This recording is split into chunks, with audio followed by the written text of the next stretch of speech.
abajene mwigira hano tuganira. Umusaza yaje nizere ko weekend yagenze neza. Reka rero tugira ibyo tuganira nk'abajene, tubashepinge, mureke bya bindi byo guhora gusa muri aho muturagura amagambo mutazi ibyo muganira. Mugire kumenya ibyo muvuga n'igihe kitari cyo kuvuga, bityo muzajye mwumva ibyo bakuru baganira n'uburyo bashyira ibitekerezo hamwe, bityo bizabafashe mu kubaka ingo zanyu. Abajene mwongeye kwirirwa nshuti z'umuryango itamutamu aho muherereye hose, nizere yuko mumeze neza. Ikiganiro rero nshaka kubaganiriza rero umusaba jene ni ukugira ngo mbahe zimwe mu si inama gusa, ahubwo ni biba byarabaye ku bandi kugira ngo tubyigireho ntituzakora amakosa nk'ayo bakoze. Iyi ni inkuru yanyuze mu binyamakuru inahangaha i Buraya, iganira ku mugabo wo mu gihugu cyo muri Afurika, cyo mu gihugu cya Ghana. Uyu mugabo ni umuvugabutumwa, yaje inahangaha afungura za kiliziya hafi eshatu. Akiri umusore akura cyane, yari afite imyaka 32. akora yaramaze kugira nk'insengero hafi 2, ameze neza nta kibazo, ariko akiri umusiribateri. Uwo ni umusore urumva ukiva muri Ghana aje muri Afurika, afunguye insengero 2. Ni ukuvuga ngo ubwo ngubwo afite muri make ubuzima, afite icyo muri make afite aho akura ubuzima. Ariko rero muri ryarari ryacu rya kiremwa muntu tutamenya aho tugomba, tutagira aho dushyira imipaka yacu, aho tugomba kurenga n'aho tutagomba kugera, n'ibyo tugomba muri make aho tumenye aho tugana n'aho tutagomba kurenga.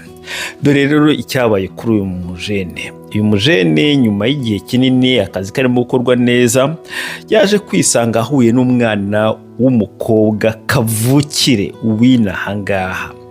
Urumva ko we avuye muri Afurika, none we avuye n'akavukire k'umwana w'umukobwa waturutse uvuka inahangaha. Uyu mwana aho bahuriye hafi mu mujyi mukuru wa London, siho uwo mwana yaturukaga muri make. We yaturukaga kure cyane mu majyaruguru, hafi mu birometero bigeze hafi kuri, ndavuga birometero nka 200 cyangwa 300 uvuye kuri uwo mujyi, kure cyane mu majyaruguru y'igihugu. Uwo mwana w'umukobwa akaba aturuka muri famiye itameze neza, muri famiye bita inahangaha abo bita ngo working class cyangwa middle class. Ni abantu muri make usanga bamwe na bamwe barize nka segonderi, cyangwa ugasanga nta wigeze yiga, bose baba ku mfashanyo za leta. Ugasanga data aba ku mfashanyo ya leta na mama aba ku mfashanyo ya leta. Ariko muri uwo muryango papa niwe wakoraga gusa, mama yirirwa mu rugo. Uwo mwana akaba yaracikishije amashuri, ntiyashoboye kwiga. Ubuzima buramukubita, ajya kwibera mu mijyi mikuru. Ajya kuba mu mijyi mikuru arimo gushakisha ubuzima buramukubita. Umwana w'umukobwa aba aratwise, abonye umwana. Mu kubona umwana nabwo ubuzima ntibwagenze neza, arakomeza ararwanisha muri uwo hafi y'umujyi mukuru n'umwana umwe. Nibwo yagiye gushaka urukundo mu banyamahanga, aribo banyafurika, kubera ko yaramaze kurambirwa abandi. Abona yuko reka agerageze mu banyamahanga arebe ko hari cyavayo kizima. Nuko yagiye ajya muri website y'abakristo, hariyo bita ngo Christian dating site. Nibwo yagiyemo abonamo uwo mupasteri nawe arimo gushakisha. Ubwo bose barahuye, baraganiriye, ibintu bigenze neza. Ntuze kwibaza ngo kuki pasiteri yagiye muri dating site, kuki nta bantu yasenganaga nawe. Ibyo ngibyo nta uzi ibi uko byagenze. Ubwo ibyo ngibyo ni ubuzima prive bwa pasiteri, kubera ko umwana w'umukobwa inahangaha abantu benshi bakoresha ubwo buryo, bamwe na bamwe, ariko n'abantu basanzwe. Koko nta muntu nk'umupasiteri cyangwa umuvugabutumwa wakwishyira mu bintu nk'ibyo, kubera ko uba utinya yuko abayoboke bawe bazakubona muri ibyo bintu. Nuko rero barahuye, baraganiriye, barakundanye, barabanye. Nuko mu gihe gusa cy'amezi atarenze 6 bahuye, bahise banakora n'ubukwe. bakoze ubukwe ibintu bigenze neza. Icyaje gutangaza aho ngaho ni uko muri icyo gihe bamaze kumenyana batangiye no gukorana muri business. Ni ukuvuga ngo pasiteri yinjije umudamu mu bintu by'ivuga butumwa. Umukobwa nawe arabikunda, yabona ko ari sawa. Ubwo kubera ko abana benshi b'inahanga usanga ibintu by'amadini bitabarimo, kubera ko uvuka muri famiye batajya gusenga, ubwo nta muturanyi ujya gusenga, kumva ko nta muri make ibyo atari ibyawe. Icyo gihe rero ahuye n'uwo mugabo, abona n'akazi umugabo akora, yumva ko nawe nyine byaba byiza akajyamo, akumva ko nawe koko ni nko guherekeza umugabo muri make. Yaje kwisanga noneho nawe ari mu bantu bakomeye muri ryo nakwita ko ari ishyirahamwe cyangwa muri ryo sengero, ku buryo iyo urebye n'ingendo pasiteri yakoraga ahantu mu mijyi ikomeye ajya kwigisha, yashyiragaho ifoto y'uwo mudamu we. Yes, yashyiragaho pasiteri akishyiraho n'iyo foto y'uwo mudamu we, bose ko nk'abavuga butumwa bavuga ko bazajya gusura mu mujyi runaka. Kuko ingendo nk'izo ngizo abapasiteri akenshi usanga rimwe na rimwe nk'inahanga byo ni ibintu bisanzwe, usanga bishyuza amafaranga yo kwinjira. Yes, usanga bishyuza amafaranga yo kwinjira, ntago ari amafaranga, ntago winjirira ubusa. Ntabwo ari nka bya bindi byo muri Afurika by'iwacu umuntu aza akinjira ubusa wenda agatanga amaturo. Inanga hari n'igihe ntimunyumve nabi, hari igihe basaba yo kwinjira cyangwa ubwo kabuzi ko hazatangwa amaturo. Abenshi bakurikirana bavuga yuko yashakaga, uyu mupasiteri yabikoze kugira ngo abone abanyamuryango b'abirabura n'abakavuke, kugira ngo n'abanyakavuke nibabona umugore arimo nabo babyiyumvemo, kugira ngo arebe uburyo yakongera abanyamuryango. Dore rero icyabaye nyuma, ikintu cyaje kuvamo, bizinesi yarakomeje. Umugabo ajya muri Afurika, agiye muri Afurika mu rwego rw'akazi, umugore ubwo arasigaye inahangaha, ubwo kandi umugore aratwise. Bigera igihe ajya gutaha, ajya kujya kureba umugabo muri Afurika. Ariko mu makuru agaragara mu binyamakuru ko bavuga ko mbere yuko ajya muri Afurika yagiye gusura ababyeyi be mu giturage. Agezeyo mu giturage gusura nyina, ntabwo yaje kubwira ngo nyina yuko atameze neza, ko umugabo atamufata neza, ngo no mu gihe umubyeyi yamukoraga imisatsi ngo yabonyemo igishundu ku mutwe, aramubwira aha byagenze bite, n'umugabo wankubise, twararwanye gutya na gutya, amubwira ko umugabo muri make ari umunyamahane. Nako bigaragara mu binyamakuru.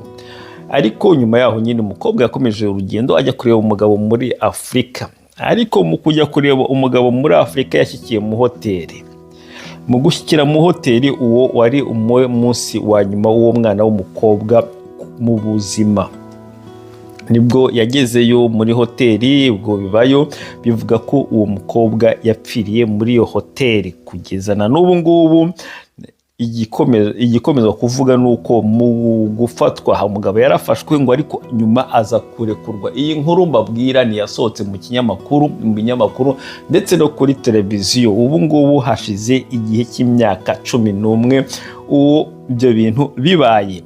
Kuva uwo mwana w'umukobwa apfuye hashize imyaka 11, ubu umugabo akaba ari muri Amerika. Ibyaje kubaho n'iki rero, nuko ibinyamakuru by'inahangaha byagiye kureba uwo mugabo wo muri Ghana muri Amerika aho atuye ubu ngubu n'undi mugore, kugira ngo bamubaze byagenze bite kuri uwo mwana w'umukobwa, byagenze bite.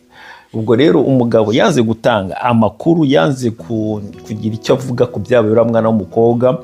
Ariko rero abanyamakuru n'ibinyamakuru by'inahango byashoboye kuganira n'abantu bakoze muri iyo hoteli kuri uwo munsi, bakurikirana n'ibyabaye nyine na raporo y'ubucamanza ukuntu muri Ghana byagenze, ngo baza gusanga hari ibintu ngo bidasobanutse, uburyo umuntu yaba yarapfuye hakaba umugabo akidegembya kano kanya, kubera ko baravuga ngo niba umuntu yaraje kugusura mukaba muri kumwe mu hoteli, n'ubwo bwose ngo abantu bumvaga barimo gukirana mu nzu, ibyo ari byo byose abarwanaga mu nzu ni uko uwo mugabo nyine yarwanaga n'umugore yakagombye kubyishyura ibintu nk'ibyo byose. Ubu rero umugabo asa nkaho n'ubu bwose aba ari yibera muri Amerika n'undi mugore yarongoye. Nyuma yaho biragaragara ko intambara urugendo rwe rutari shyashya, byanze bikunze idosiye izongera ihaguruke. Niki rero abajene twakwiga muri iyi dosiye? Dore n'impamvu nari mbizanye nuko bajene mu buzima mushaka byose, urukundo mushaka rwose, burya mujye mwitonda abo mushaka aba ari bo. Kandi niba uzi ko ugiye gushaka umudamu, hari challenges zizavamo, hari kutumvikana bizavamo, ariko biba byiza niba ubanye n'umuntu ukabona mu minsi 3, ukwezi, umwaka, imyaka 2, 3, 4, 5, ntabwo ari wa wundi wahisemo, ntabwo ari wundi washakaga, biba byiza yuko ubivamo hakiri kare, bitagera mu rwego aho umuntu apfa ugasanga ubuzima bwawe bwose bubaye impfabusa. Kubera ko nk'uyu mugabo w'umupasiteri ubuzima bwe bwose yakoreye kano kanya, biragaragara ko azagira ingaruka zitari nziza mu buzima bwe, kubera yuko azakurikiranwa mu butegetsi. Nibigera mu butegetsi azatangiye n'impozamarira akenshi usanga ari ibintu byose umuntu aba yararuhiye, ugasanga byose barabigurishije kugira ngo babone impozamarira.